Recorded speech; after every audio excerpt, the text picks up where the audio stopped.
lab specialist in sound for film here at Full Sail. I also work as a freelance sound recordist for commercial work and documentary work. All right. So I want to see as your role of visual arts in society today, particularly in your profession.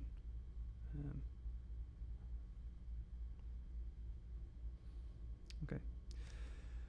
The role of visual arts today, particularly in my profession. Right, that's better. The role of visual arts today, particularly in my profession, it's a very, very important one. I'm not only saying this because it's usually what employs me, freelance to do sound for documentaries and commercial work, but it's important. It's what gives lots of people inspiration, visual works, and it's more than just a leisure activity. Is what I see it as. I see a film or I see a television show as more than just entertainment. I see it as a way of getting a message across, and to me that's something very important. See, that was better than my last one. Right. Communications and media technologies make imagery almost instantly available. Do you believe that this is a positive or negative influence?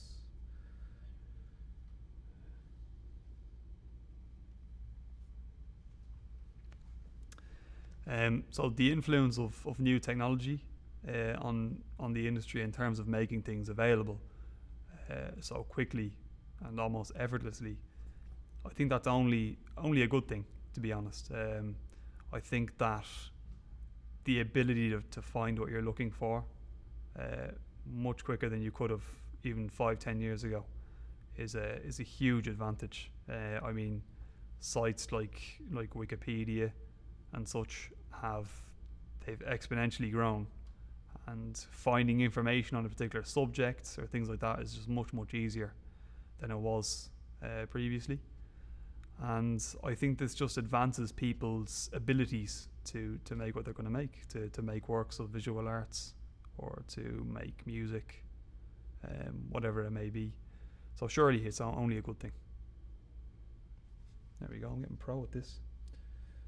Provide an example.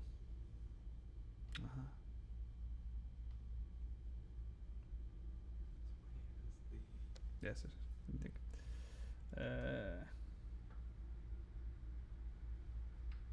Like going from a tape recorder to a... Yeah. So the most obvious example of this is digital audio recorders that I myself use, be it for freelance work or that I in fact teach here at Full Sail. They're just much more fast and efficient than things used to be. I mean, in the 90s you had DAT tapes and things like that.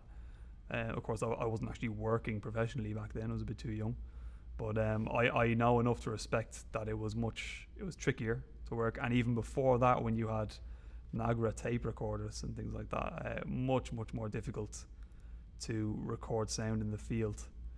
And in fact, one of my heroes is Jeff Wexler, production sound mixer, and he pretty much he's seen the entire production sound industry, from the 60s onwards, and big hero of mine, and he's used everything and everything there was,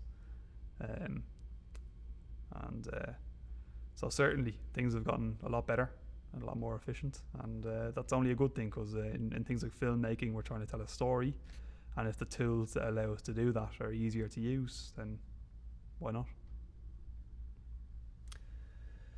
Okay, popular images. It's popular sounds. Yes.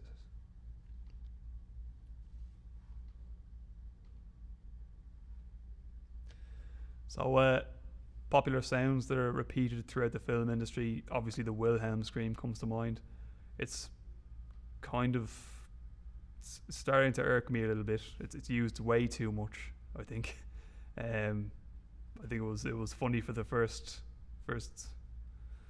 few years when I got into the industry, and now it's to the point where it's so trivial it pulls me out of a movie. So I wish they'd come up with a new Wilhelm scream and they'd start using that instead. Alright. Who's